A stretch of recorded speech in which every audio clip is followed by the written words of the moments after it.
everyone, welcome back to my channel. My name's Tamika. This is Library of Tomes, where I talk to you about all the bookish things going on in my life. Hi, how are you? I hope you're doing great. The day you're seeing this, happy 2021. I had a decent reading month actually, so let's talk about it. So in December, I read 13 books. I actually read a pretty decent amount considering how I have been reading, and there was a big chunk of time in the month where I just didn't read at all. So I'm slowly but surely coming out of that reading slump. I'm thinking January is going to be the month where I actually hit the ground running, and I am actually reading a lot more books than I was this month and the last 2 months. Let's break it down. If you're new here, we always go from the least genre, like the least read in a genre, to the most read in a genre. I'm going to be combining all of the manga. They are all different genres, but I'm going to talk about them really quickly. If you want to jump to the romance, I'll probably put a timestamp so that you can, because shocker, the rest of the things I read were romance. So first of all, I would first like to talk about Tokyo Ghoul. I read volumes 1 and 2 of this manga. You can see some more thoughts from me on this manga in my manga reading vlog, which I just uploaded if you want to check that out. I did a reading project where I read a couple volumes of manga, and I read it in a reading vlog. Specifically, my sister recommended them to me, and I wanted to check them out and see what I thought about them. And I started Tokyo Ghoul. I read the first 2 volumes. I read the first volume on a live show on Izzy's channel, and then I read the second volume literally like 2 days ago on Bree's channel. And I love the series. This is a seinen manga. This follows our hero, who is King Kaneki, or Kin Kaneki. I always, when I say it, it sounds like I'm saying King Kaneki, but I'm saying Kin Kaneki. And he is a half ghoul. Something happens in the first volume where he becomes a half ghoul. It is a really fun manga. The art style on this is absolutely amazing. There is some bloody and gory aspects to it, so if you're not comfortable with that, I will warn you ahead of time that that is definitely in this manga. It is a horror manga. The ghouls are kind of like zombies, and I'm really enjoying this series. I gave the first volume 5 stars, and I gave the second volume 4 stars, and I am definitely going to be reading the rest of the volumes as I'm getting them from my sister. I've already started on volume 3. They're really good. I think that if you are interested in horror manga specifically, or interested in manga, to check these out. I love them, and I probably can't talk about them enough, to be honest. So next, I read my Neighbor Totoro part 1. I was not a huge fan of this one. I'm not gonna talk about it too much. Full thoughts are in that manga vlog. I gave this a 2.5 star. It just wasn't my favorite. There was a lot of art, and I don't connect well with stories with just a lot of art. I need more words and art to go with the words for it to really pack an impact on me. And Totoro was not in this volume. He's not in it until volume 2, I think, and I'm just not really interested in it. It just wasn't my favorite thing. So then I read one of my other favorite mangas, and that is Orange. This is volume 1. This is the first complete section of this. I have volume 2 already, and I'm going to be reading that as well. This one is really interesting because this one follows this girl who gets a letter from her future self, and her future self is telling her that a new guy in school is going to commit suicide, and it's her job to try to change this string of events so that they don't lose him and he doesn't commit suicide.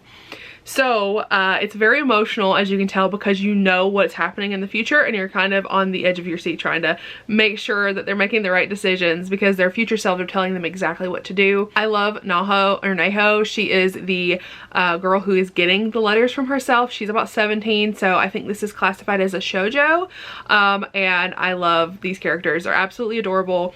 I am not ready for volume 2 because I was getting emotional and really tearing up in volume 1 because I just did not want anything bad to happen to these characters. I absolutely love them, and they're precious. So if you've not checked this out, seriously go check it out. It's really good. And then we're gonna talk about my favorite manga that I read literally in the entire month. It's called Fire in His Fingertips. This is a very spicy manga.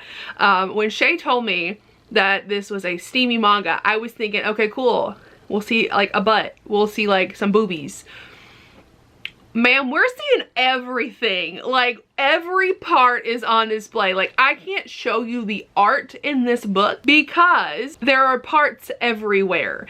This title is not available digitally. It's only available on, like, is a physical copy.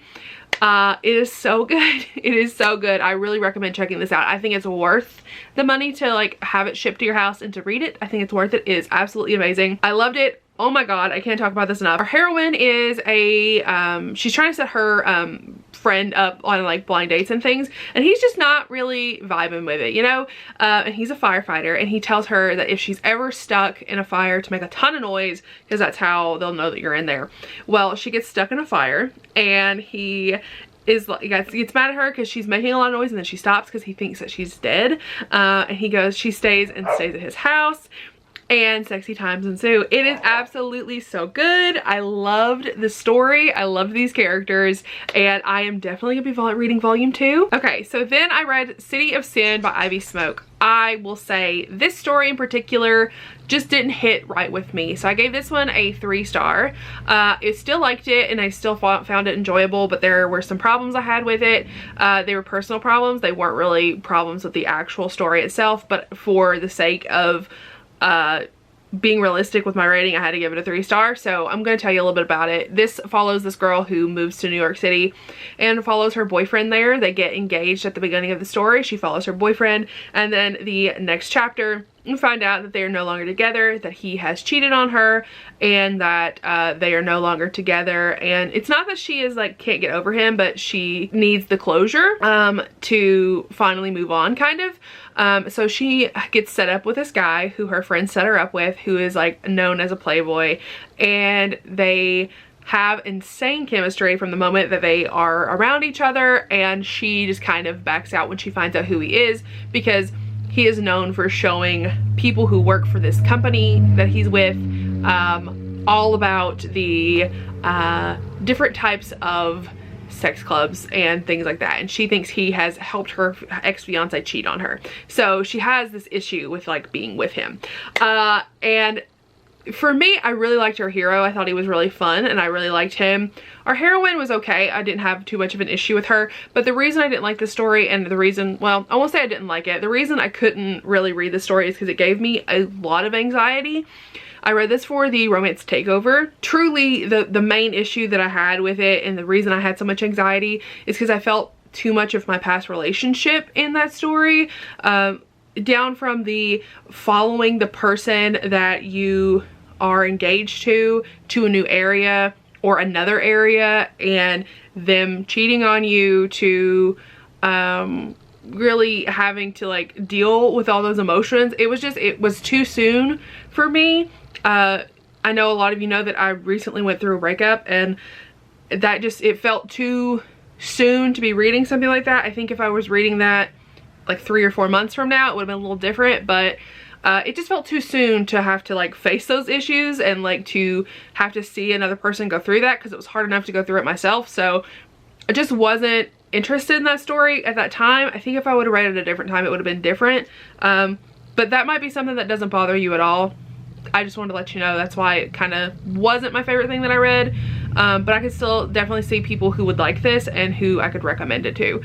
Just was not my favorite. So I also read one of my most anticipated releases of the year, which was Tools of Engagement by Tessa Bailey.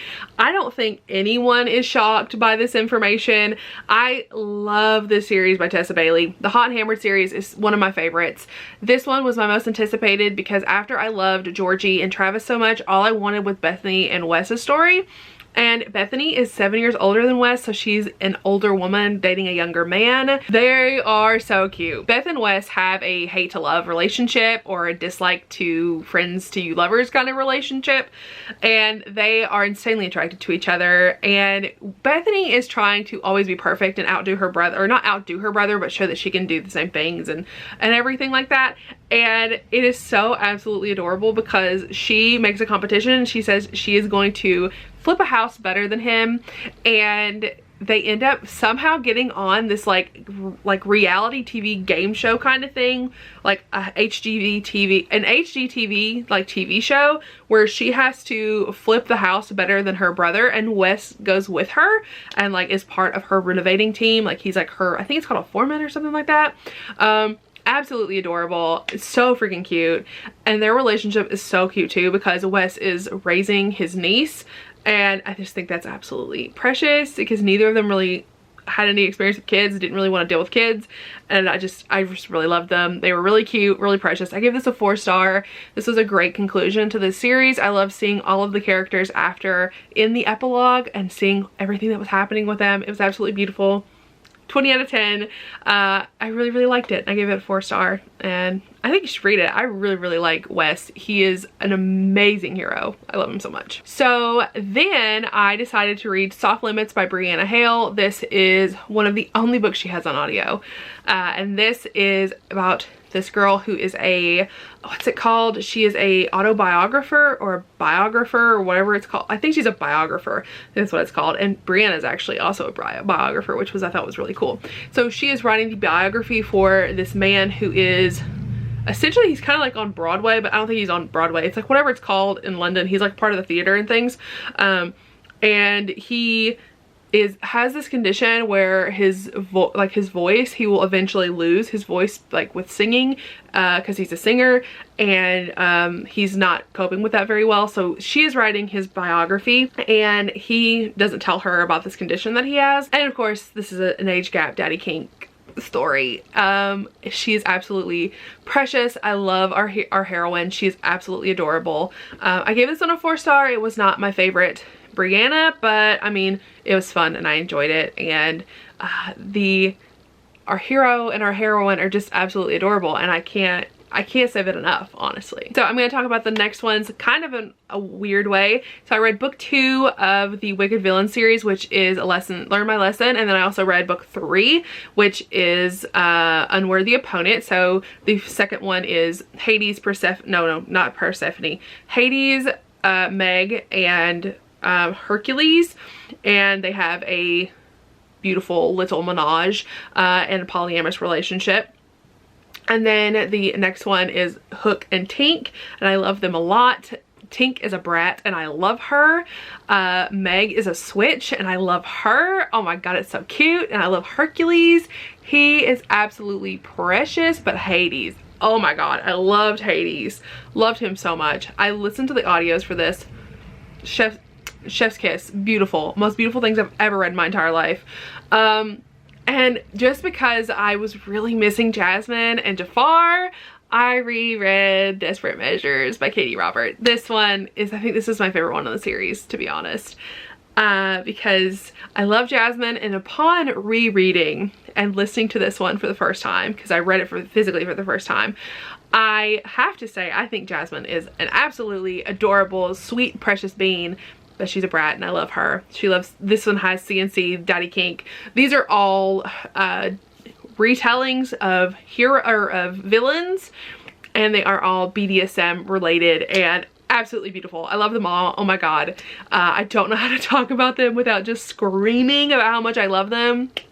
I'm going to be reading The Beast in January, and that one is Beauty and the Beast retelling. So we've got The Beast, and I love him. Oh my god, I'm already in love with him. So I love this series.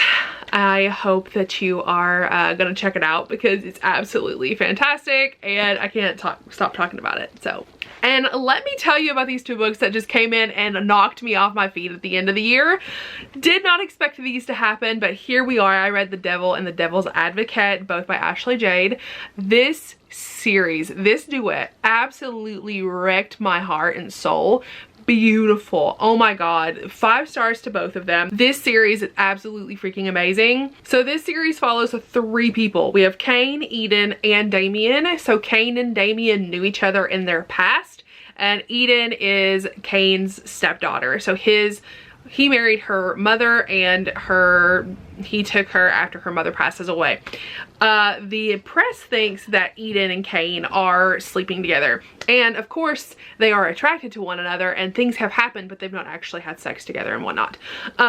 So this story, you are finding out about how Damien is orchestrating things to happen so that Eden finds out how bad of a person Cain is, and we find out the backstory behind Cain and Damien and why they don't like each other and why they hate each other. And it is just the most wild thing I've ever read in my entire life. I don't know how to talk to you about this without just spoiling it. There is an HEA at the end of the duet. I will say that there is an HEA. This is absolutely bonkers. Please read this. It is so, so good. I will say a little bit of content warning. There's not consensual water sports. There is water sports in here, but it is not consensual. I'll say that. There is murder in here. There is blackmail in here. There is very, very violent sex in here. This is a dark romance. Going into this, you need to know this is a dark romance. It's amazing. I love this series. I love this duet. Please go check it out. I don't know what else to say about it. It's so good. It is so good. Please go read it. All right, so those are all of the books that I read in December. I am very excited. 13 books is a lot better than I had in the last 2 months. So we're moving right on up in the world. We're almost back up to my normal 15 to 20. I am so excited to have a new year and to be reading new books and starting new spreadsheets and all of the things. So if you want to be my friend on any other platform, all my links are in the description, including all the links to these books if you want to purchase them. And I will chat with you all in my next video. Bye everyone.